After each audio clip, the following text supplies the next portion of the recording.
Hi, this is Julian Simonsz, and you're listening to Torrent with Dando.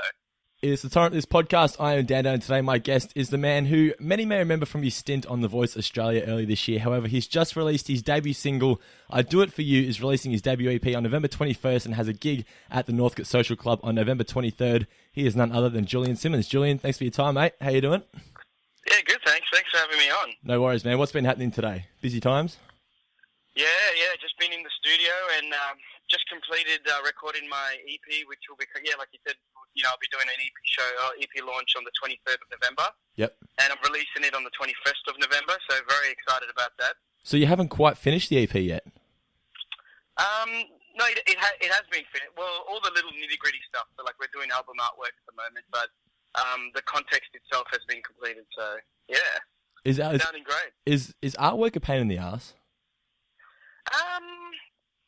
No, it depends. If you want to be really picky about it, I've got an amazing photographer who's good at graphic artwork as well, and so he's had a crack at it and he's done a pretty amazing job. So we've just finalised the artwork and about to get it printed and pressed and stuff. So yeah, give us a tease. What is it? It's self-titled, so I'm sure you'd guess you'd guess what's on the front cover. Your wife. No, not my wife. I'm assuming you must be doing tons of media rounds at the moment with the single just coming out. Yeah. It's been pretty good, man. Had a couple of radio interviews here and there, and just been trying to get out there as much as I can and perform and especially my original stuff as well. So yeah, it's been really a lot of fun. I'm loving it. Are you sick of hearing the single yet? Because I mean, you must have heard it a million times in the studio, or did you do it in one take? Because apparently you're good at that. To be honest, I had the privilege of working with M Squared, and we co-wrote the song, recorded and mixed in 2 days. In 2 days, that's still pretty good. For one track, so pretty happy with that. I was listening to the EP this afternoon. I'm glad that you released the single and the other track as acoustic as well, because me personally, I prefer the acoustic versions. I don't know whether that annoys you, but to me, I'm more of an acoustic fan. Yeah, man, that's the feedback so far. Personally, I love the acoustic version as well. I just thought, in terms of, I thought maybe my first single, do an upbeat type track. So I thought the original song would be more suited for the public. Do you think you'll release the next one in acoustic then?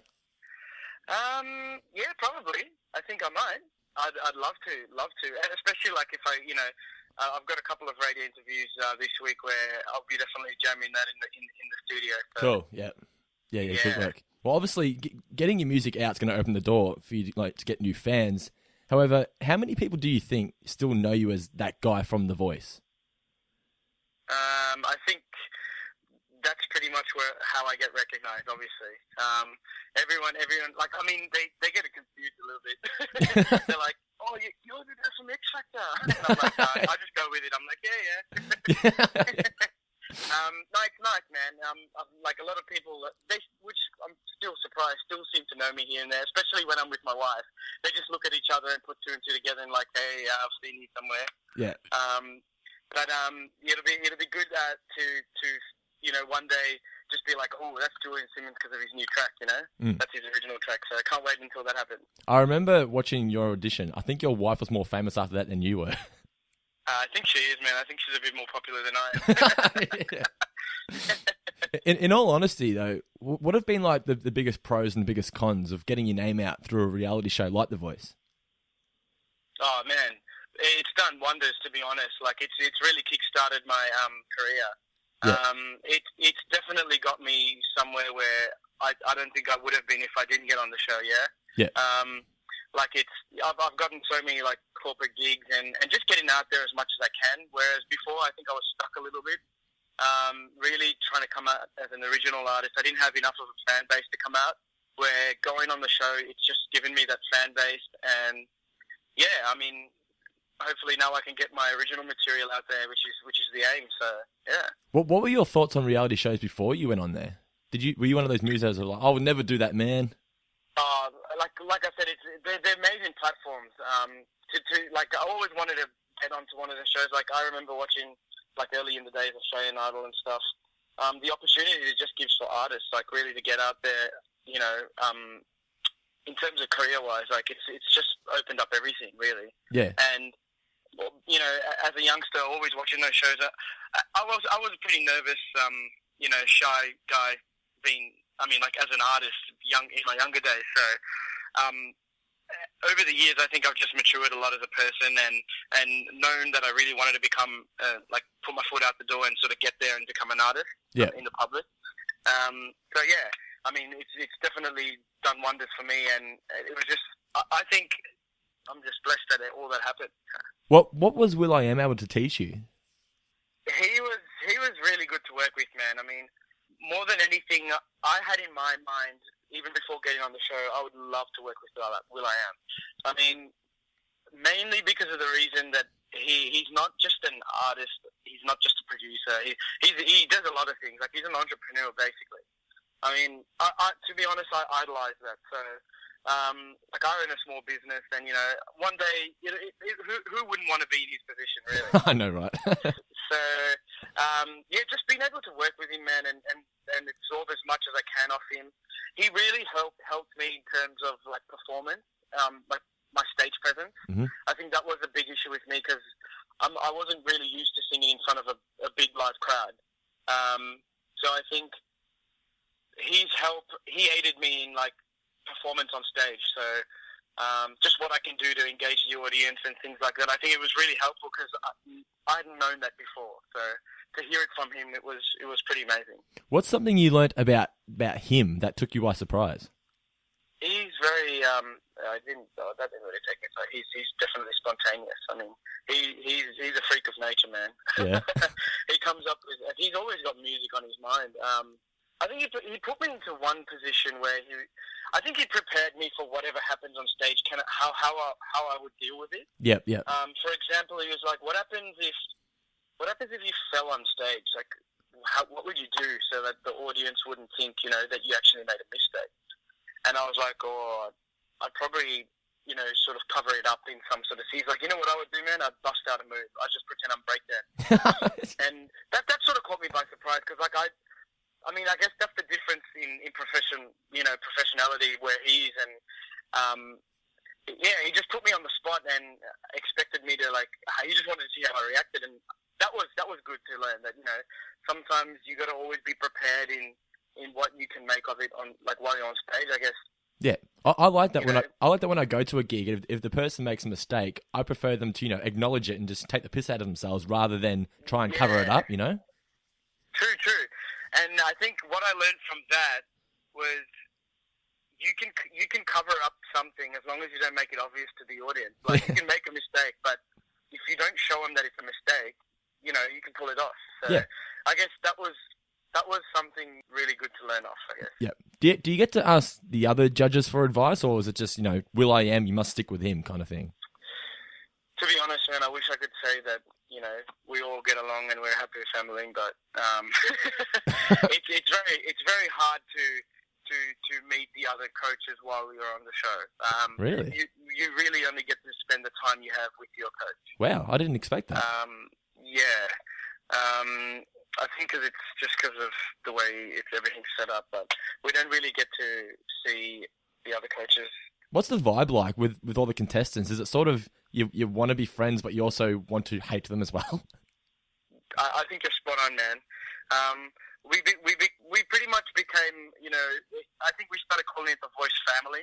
Yeah. Because they're an amazing bunch of dudes, and you become really close to them too, especially the guys in your team. Because you spend the most time with them all the time. Like, you do spend a little bit of time with the other teams, but majority of the time you're always with your team. Yeah. So you become really close, but at the same time you got to be competitive, you know, too.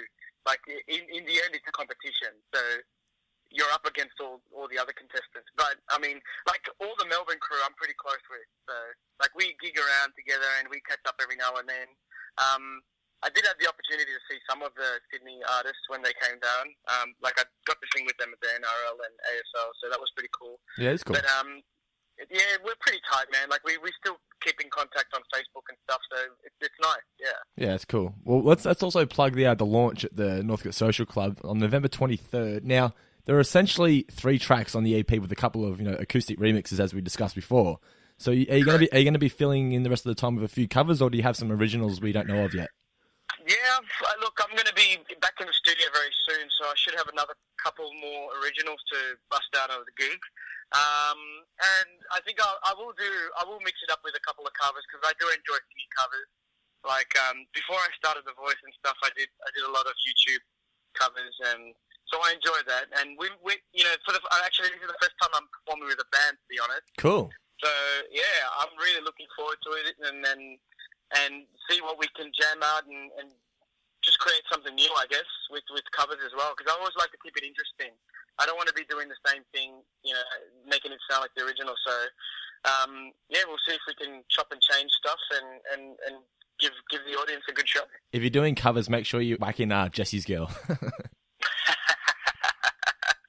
I'll dedicate that one to you, man. Thank you, sir. How many original songs do you think you have at the moment ready to go? There's probably about 10 in the bank. Cool. Yeah, so some good ones there. So selected the best for the EP, I guess. Yeah. And I wanted to keep it, short and sweet, but not too much going on. And hopefully later down the track we'll put an album together. Yeah. Have you yourself ever written a song, loved it, thought it was amazing, and then like a while later just grown to hate it? Yeah, man. I think that's actually my problem. I think I overanalyze a lot of my music too much, especially when I produce my own and co-write and produce it. I mean, the saying is less is more. So I think my problem is the more I listen to it, you can chop and change a song like 70 times, man, if you really wanted to try and make it perfect. But in the end, sometimes it's good to just keep it the way it is, because a lot of the other like people will just appreciate it for what it is. And I think in that sense, I'm a little bit of a perfectionist, and I can screw things up. Yeah. But when you play to your friends and family, and they're like, "Dude, that's pretty cool, man, what you've done." Sometimes, like I said, sometimes it's good to just leave it pretty simple. Yeah, sometimes you just need someone to just pull the plug and go, "No, that's enough. Stop, sir." Well, yeah. I've got the habit of over-analysing and hang on, I want this to be like that, and I just keep mixing like 10, 20 times. So, yeah. Yeah, all right, man, before I let you go, is there anything else you'd like to tell the listeners? Just thank you so much for having me on the show, man. I really appreciate it, and hopefully I can get my single out and get everyone to jump on it and listen to it, and hopefully my music can influence people, and that's the aim. I hope I can impact people's lives. So. That's it. That's good, man. Yeah. Right. Well, there you go, guys. Make sure you get a copy of Julian's debut self-titled EP once it's released on November 21st. It contains a new single, I Do It For You. Check him out at the Northcote Social Club for the launch on November 23rd. And for the latest news and info, you can like him on Facebook, facebook.com/Julian Simonsz Jules. Once again, mate, it's been a pleasure, and good luck with the rest of the year, mate. Thank you so much. Talk soon, man. Catch you, man. Thank you. Ta.